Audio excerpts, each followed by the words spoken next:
мезгіл. Мен ана шығып тез генә әйтә алайдым. Ләкин бу бит мезгилләр, бу өмет, бу шатлык. Кайры вакытта әйтәбез, шушы мезгилләрне тагын бәләкәй генә арттырырга иде. Кайры вакытта әйтәбез, безгә кыскартырга кирәк иде.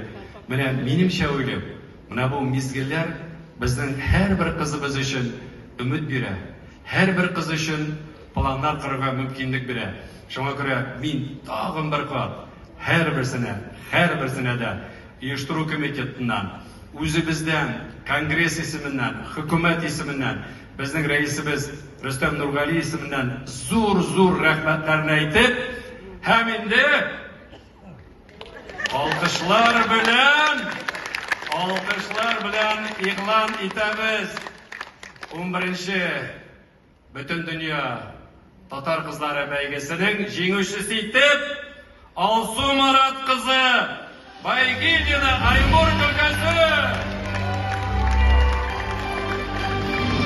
Алсу Марат кызы Байгильдина. Татар кызы 2024 бәйгесенең җиңүчесе Оренбург өлкәсе.